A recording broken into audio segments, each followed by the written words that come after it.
Bonjour, chers amis dans les Seigneurs. Je suis très content aujourd'hui d'être encore devant ce petit écran, d'être encore au devant de vous, parce que je sais que vous allez m'écouter et nous allons nous faire du bien. Bien-aimés dans les Seigneurs, je suis venu pour parachever mon enseignement sur la révélation, sur l'homme oint et sur l'Église. Je crois que vous étiez bénis pour la première partie parce que beaucoup m'ont écrit, beaucoup ont fait des commentaires sur Internet, sur WhatsApp, bref, sur les réseaux sociaux. À tous ceux-là qui m'ont écrit, qui ont été bénis, que la gloire aille sur notre Dieu lui-même. Parce que je ne suis qu'un instrument que Dieu est en train d'utiliser comme tant d'autres. Je suis que la voix par laquelle Dieu parle. Merci, nous allons essayer de terminer aujourd'hui, si Dieu va le permettre, notre enseignement sur la révélation sur l'homme oint et sur l'Église. Bien-aimé, lorsque le pasteur est en mission, absent, empêché, souvent pour un long séjour, un long moment, qu'est-ce que nous voyons à l'Église? Nous voyons les bien-aimés disparaissent. Donc, à plus de 70% des bien-aimés disparaissent. Eux ne veulent que le pasteur. Ils veulent que le pasteur soit là. S'il n'est pas là, d'ailleurs, il pose la question bien avant. Est-ce que le pasteur a voyagé? Il est rentré? Non, il n'est pas encore rentré. Ah, bon, je venais quand il sera là. Donc, le cœur n'y est pas. Le cœur n'est pas l'église, mais c'est plutôt le corps. Bien-aimé, tu dois avoir une révélation. Pourquoi tu viens à l'église? Pourquoi tu quittes ta maison? Tu quittes tes enfants? Tu quittes ta famille pour venir à l'église? Les hommes révélés en Dieu, évidemment, ont posé beaucoup d'actes. Et si tu es révélé, Dieu te fait cette grâce, tu seras différent des autres personnes. Bien-aimé, il y a trois types de révélations. La révélation divine de Dieu, la révélation de l'homme de Dieu et la révélation de l'onction. Bien-aimé, sans plus tarder, nous allons lire un passage et nous allons encore nous retrouver. C'est dans 2 Corinthiens. Dans 2 Corinthiens 4, je réponds. 2 Corinthiens. Non, pardon. Dans 2 Rois. 2 Rois 4, verset 8. 2 Rois 4, verset 8. Nous allons lire ensemble. Un jour, Élisée passait sur Sunem. Voilà. Il y avait là une femme de distinction qui le pressa d'accepter à manger, et toutes les fois qu'il passait, il se rendait chez elle pour manger. Elle dit à son mari, voici, je sais que cet homme qui passe toujours chez nous est un saint homme de Dieu. Jusque-là, bien-aimé, la Bible déclare que l'homme de Dieu passait à Sunem, dans une ville, et c'est là où restait ce couple. Il dit, la femme était une femme de distinction. Qui appelle-t-on femme de distinction? Une femme de distinction, c'est une femme qui est révélée. Attention. Un peuple sans révélation est un peuple sans frein. C'est une femme qui a été révélée.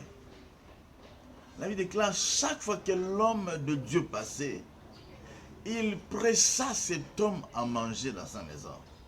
Cela voudrait dire, à chaque fois qu'elle pressait l'homme de Dieu pour manger, l'homme de Dieu n'avait pas toujours faim. Parce que nous supposons qu'il y a des fois où l'homme de Dieu mangeait celui. Mais la femme la pressait toujours. Il dit, non, homme de Dieu, viens manger. Je me pose la question si cet homme des fois disait, non, je n'ai pas faim, j'ai à manger. Non, viens seulement manger chez moi. Bien-aimé, je vais te dire une chose, il y avait plusieurs personnes qui passaient, quand tu lis la Bible, il y avait plusieurs personnes qui passaient. Mais pourquoi le yeux de la femme a été focalisé sur cet homme Élisée? Nous devons nous poser la question. L'homme de Dieu entrait et il mangeait. La femme a dit à son mari, je sais que cet homme ici est un saint homme de Dieu. Il dit, je sais, cela est venu du cœur. Il dit, cet homme que je vois ici, non, c'est une autre personne. C'est un saint homme de Dieu. Bien, mais qui est un saint? Un saint est un homme comme toi et moi. Je suis saint. Toi qui me suis, tu es saint. Les saints ne sont pas des morts. Non. Un mort n'est pas un saint. Il fut saint quand il était vivant.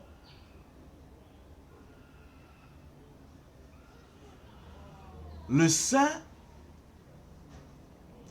est un homme que Dieu a pris dans les péchés. C'est un péché qui a été sauvé. Qui a accepté Jésus comme Seigneur et Sauveur dans sa vie. C'est celui-là, un saint, un homme vivant, qui a les sangs et les os. Un homme vivant, c'est un saint. La preuve, voilà, Élisée n'était pas un mort. Élisée était un homme vivant. C'est celui-là qui est un saint. Il dit, comme cet homme ici, c'est un homme comme pas les autres. Il dit, mon mari, tu ne trouves pas que nous pouvons construire? Ici, il faut lire, on a construit. Ce n'est pas qu'on a mis, on a cherché une petite chambre là. Il dit, il faut bien lire la Bible. Il dit, faisons une petite chambre haute avec des murs. Donc, on met des murs, c'est qu'on a construit. Il dit, mettons-y ceci, mettons-y ceci, mettons-y ceci, les chandeliers, afin que cet homme vienne ici. Nous avons besoin de cet homme ici. Une femme révélée, elle savait que la bénédiction de Dieu passera par cet homme. Bien-aimé, laisse-moi te dire, la bénédiction de Dieu aussi passe par l'homme de Dieu, par ton pasteur.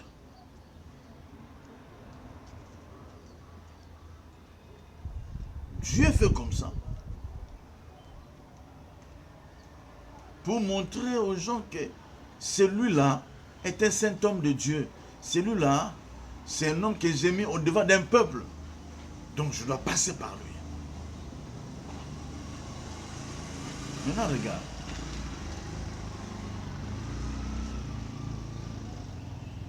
Qui est une femme de distinction? Une femme de distinction n'est pas seulement une femme qui s'est distinguée de son élévation en grade et en dignité à l'université. C'est bien. Nous n'en refusons pas. Mais regarde une femme de distinction. C'est une femme de prière. C'est là une femme de distinction. Une femme qui sait prendre son temps dans la prière. Une femme qui a ses deux pieds à l'église, comme aujourd'hui c'est un dimanche. Le samedi, elle s'est déjà bien préparée. Parce qu'on prépare les cultes. Elle prépare ses enfants. Les dimanches, il est à l'église. C'est une femme de bénédiction. Celui qui trouve une femme est béni. Ce n'est pas n'importe quelle femme. Il y avait plusieurs femmes. C'est pas seulement quand tu es nommé comme ministre, comme tu es nommé comme PDG, comme directeur dans une entreprise, comme chef de service.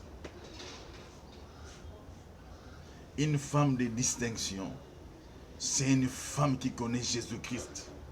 Une femme qui a de valeur.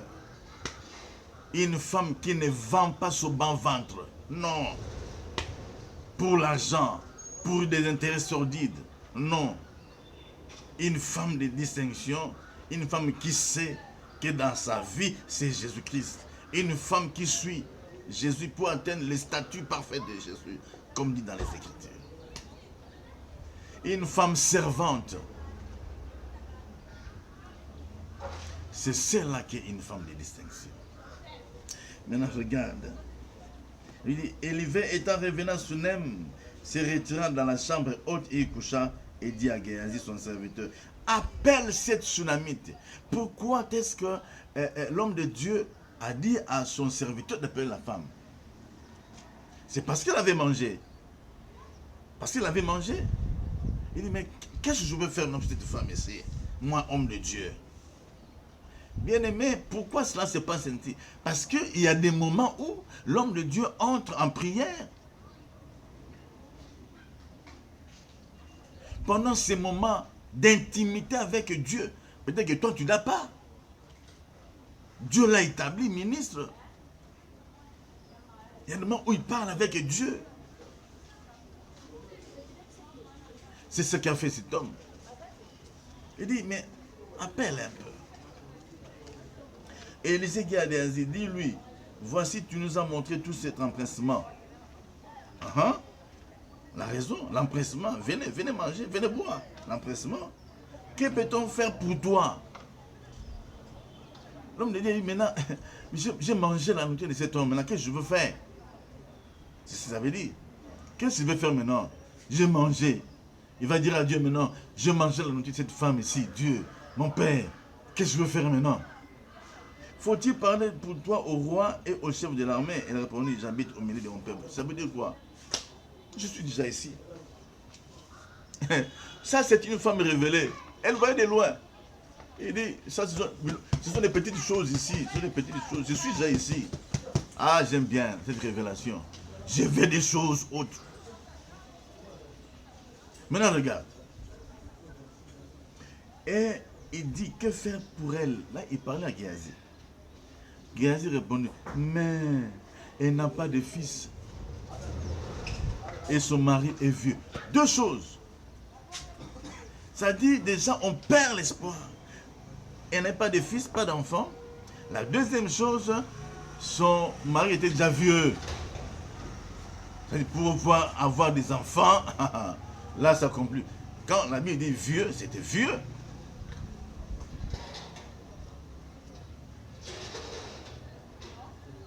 Et il dit, appelle-la. Géasi l'appela, elle se présenta à la porte. Élisée lui dit, à cette même époque, j'aime bien.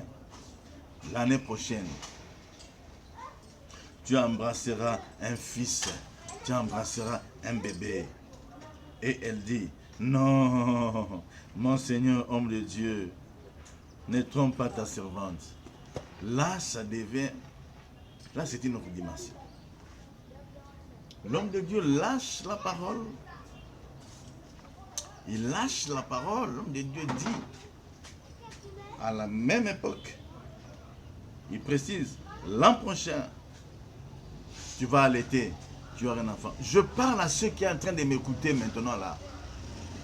Même si ton mari est vieux, vous avez fait 30 ans de mariage, 40 ans de mariage, 50 ans. Ne perds pas l'espoir. Dieu est capable. Là où les hommes ont échoué, mais Dieu est capable de te donner un enfant. Dieu est capable de te donner 2 enfants à la minute. Dieu est capable de te donner même 3 enfants. Toi qui pleures chaque jour,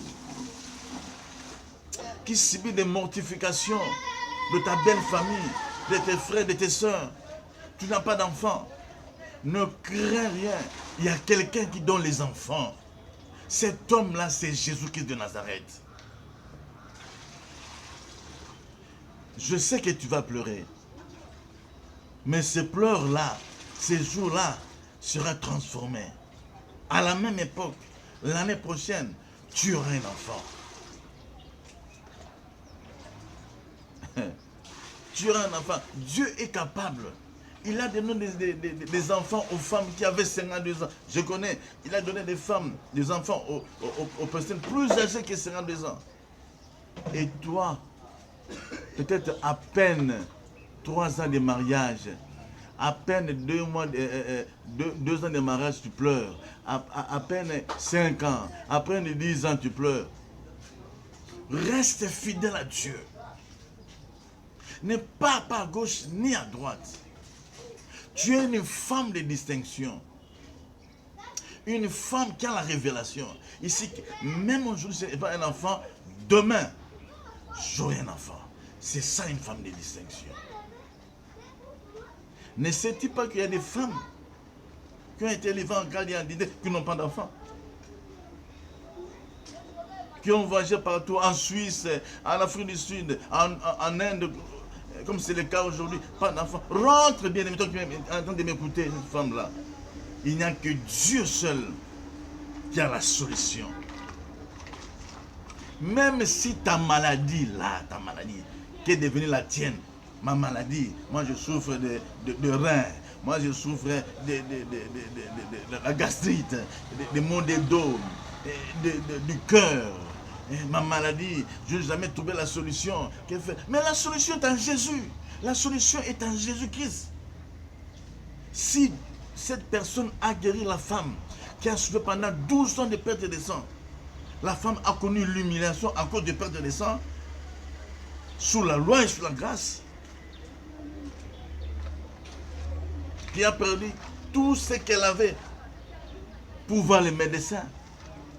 Elle avait une fortune. Elle avait aussi de l'argent. Mais elle fait guérir. Le médecin soigne.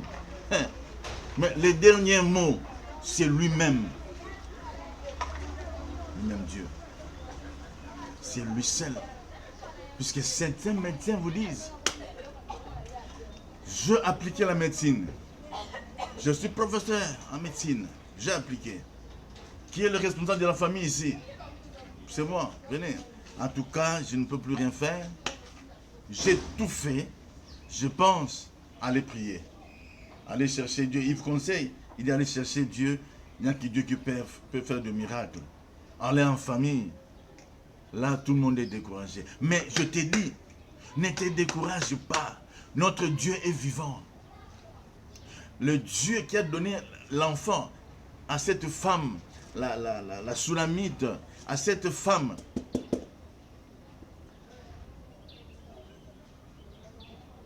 femme de distinction, c'est Dieu-là est capable de te donner. Il est capable de te donner, cher bien-aimé. Ton problème, il faut avoir la révélation. Ce que tu cherches, te cherche. Et seulement la révélation. Cherchez Dieu, il se révélera en toi. Bien-aimé, la suite.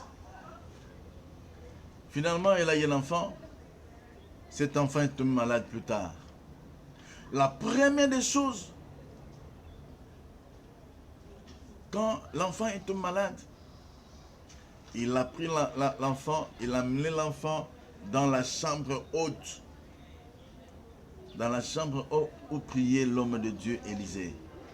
Cet enfant était mort. Mort. Tout à fait mort. Mais là, c'est elle. Les choses changent maintenant. Alléluia. L'homme de Dieu avait dit, tu aurais un enfant. C'est vrai, c'est passé. Maintenant, la femme s'empressa maintenant pour chercher l'homme de Dieu. Il a envoyé des gens. Ils sont allés chercher l'homme de Dieu. Et quand l'homme de Dieu est venu, Écoutez, quand l'homme de Dieu est venu, voilà ce qui s'est passé. Voilà ce que l'homme de Dieu a dit.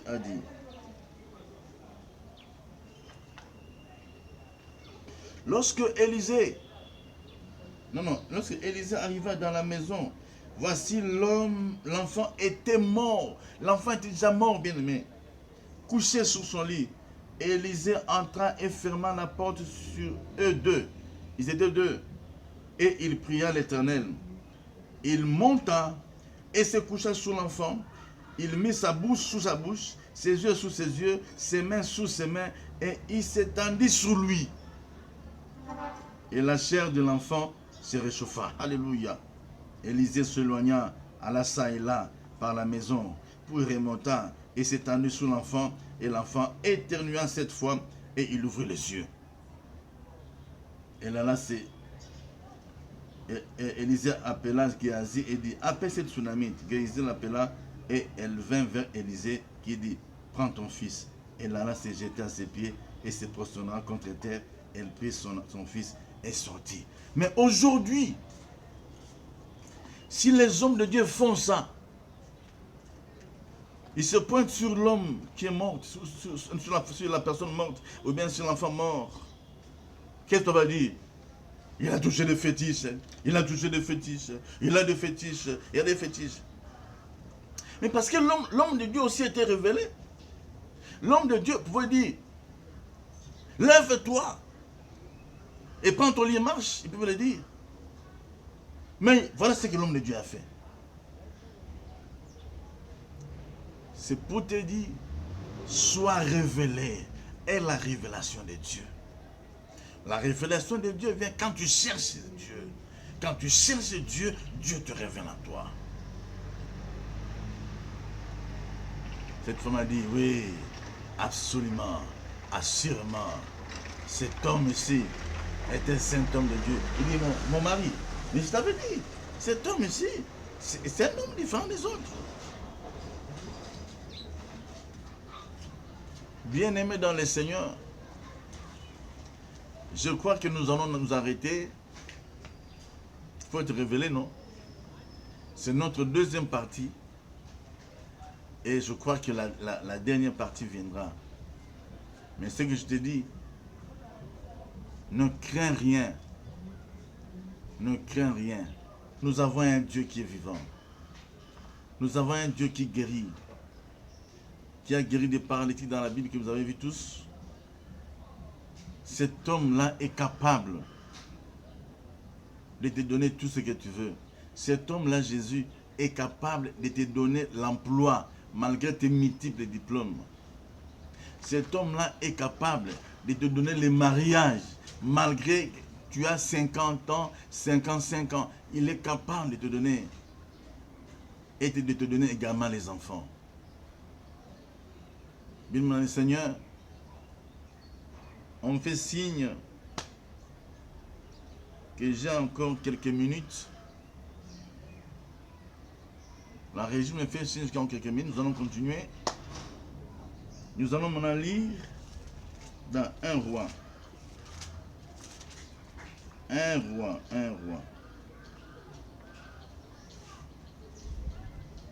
Un roi 17. Un roi 17, 8. Voilà. Un roi, tu es prêt? Un roi 17, 8. Le titre, Élie chez la veuve de Sarepta. Alors la parole de l'Éternel lui fut adressée en ces mots. Lève-toi, va à Sarepta, qui appartient à Sidon et demeure là. Voici, j'y ai ordonné à une femme veuve de te nourrir. Il s'éleva et il alla à Sarepta, comme il arrivait à l'entrée de la ville. Voici, il y avait là une femme veuve qui ramassait du bois. Et il l'appela et dit, va me chercher, je t'ai pris un peu d'eau dans un vase afin que je boive. Jusque là. Pourquoi Dieu a dit ici au prophète Élie, il dit, va chez une femme. Dieu n'a cherché qu'une femme veuve, une femme qui a perdu son mari, une femme qui n'avait plus de force, une femme qui n'avait plus de moyens, une femme qui était découragée, une femme. Tu connais. Dieu choisit des fois des choses viles pour le rendre grand aux yeux des hommes. Dieu, des fois, choisit des personnes rejetées dans la vie pour le faire montre au devant des hommes et de la famille. Dieu ramasse ses bien-aimés. Je ne dis pas que Dieu ne prend pas des hommes honnêtes. Non, Dieu prend aussi. Il prend. Il prend. Il a dit, va chez cette femme-là. J'ai ordonné à cette femme-là de te nourrir. L'homme de Dieu, Élie, arriva. Un homme rempli, plein d'esprit, il dit à cette femme, il dit, va me chercher, je t'en prie, à boire. Ici, tout a mal commencé. Enfin que je boive. Et elle alla en chercher. Il appela de nouveau. Ça, c'est un dérangement, ça. Et il dit, apporte-moi. Je t'ai pris un morceau de pain dans ta main. Elle répondit, l'Éternel ton Dieu est vivant. Je n'ai rien de cuit. Je n'ai qu'une poignée de farine dans un pot et un peu d'huile dans une cruche. Et voici, je ramasse 2 morceaux de bois. Puis je rentrerai et je préparerai cela pour moi et pour mon fils. Nous mangerons, après quoi nous mourrions. C'est terrible. Il dit, tu me déranges, homme de Dieu. J'ai apporté de l'eau. Tu me dis encore, apporte-moi encore du pain. Je n'ai rien de cuit ici. Je n'ai qu'un peu de farine.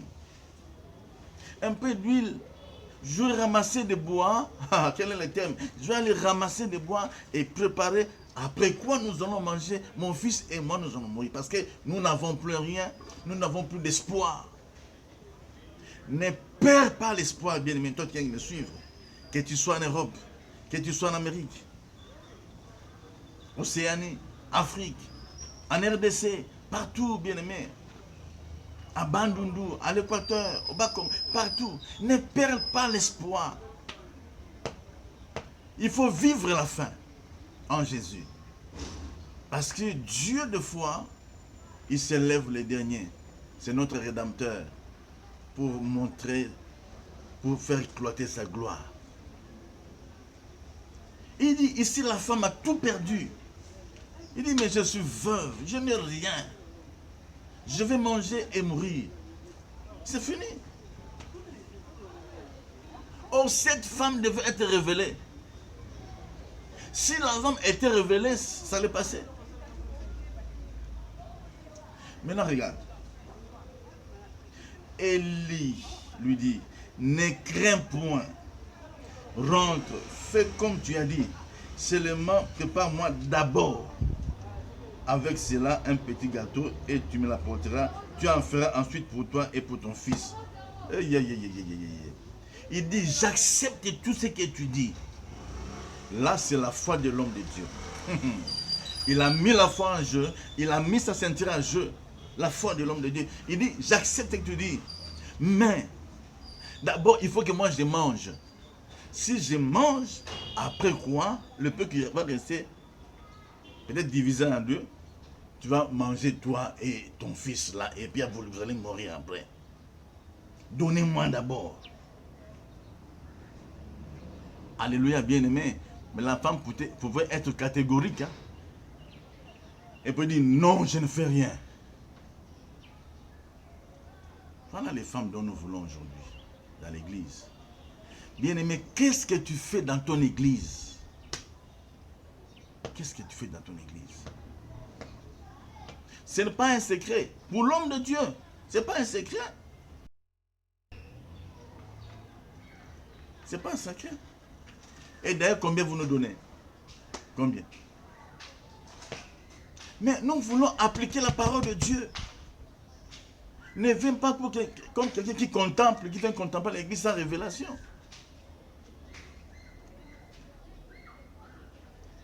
Car ainsi parle l'Éternel. Il dit, cela vient de Dieu, pas de moi. Voilà la révélation. Cela vient de Dieu, pas de moi. Voilà. Le Dieu d'Israël. La farine qui est dans le pot ne manquera point, et l'huile qui est dans la cruche ne diminuera point jusqu'au jour où l'Éternel fera tomber de la pluie sur la face du sol. Et là, elle fit selon la parole d'Élie. J'aime bien. Et pendant longtemps, elle eut de quoi manger, elle et sa famille, aussi bien qu'Élie. La farine qui était dans les pots ne manquera point, et l'huile qui était dans la cruche ne diminuera point selon la parole que l'Éternel avait prononcée par Élie. Un miracle terrible. Elle a donné, elle a accepté, elle a donné à l'homme de Dieu. Il dit, c'est pas moi, c'est la parole de Dieu. Elle a donné à l'homme de Dieu. Voilà. La Bible déclare, cette femme n'a plus manqué rien. Les huiles, il y en avait. La farine, il y en avait. Elle mangea tous ces temps avec sa famille. Je sais que Dieu puisse faire tomber la pluie. Bien-aimé, il faut que tu fasses l'expérience avec ton Dieu. Moi qui te parle, je fais l'expérience avec Dieu. Moi qui te parle. Je sers Dieu avec mon corps là. Mon corps est là, je sers Dieu. Je sers Dieu aussi avec mon argent. Bien-aimé, nous ne sommes pas des hommes de Dieu qui n'ont pas de moyens. Moi qui te parle, il y a des moyens. On va dire non, on donne aux hommes de Dieu, aux pasteurs, pour qu'ils s'enrichissent. C'est faux, ça, cette histoire. Vous donnez combien? Combien vous donnez? Combien? Mais moi qui te parle, je suis homme de Dieu, serviteur de Dieu vivant. J'ai des moyens. Je sers Dieu avec mes moyens.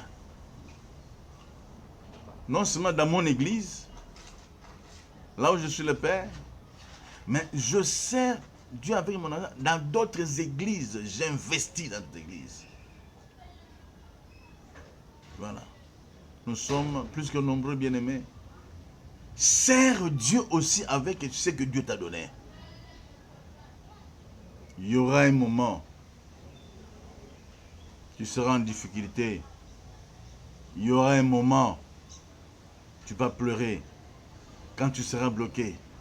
Et c'est ce jour-là où tu diras à Dieu, Seigneur, souviens-toi de moi. Tu vas donner la liste. Voilà ce que j'ai fait pour ton église. Voilà ce que j'ai fait pour ton pasteur. J'ai été dans les hôpitaux. J'ai été en prison. Voilà ce que j'ai fait, mon Dieu. Et ces jours-là, Dieu descendra. Il écoutera ta parole. Il écoutera ta prière. Et Dieu, en ce moment-là, il descendra lui-même.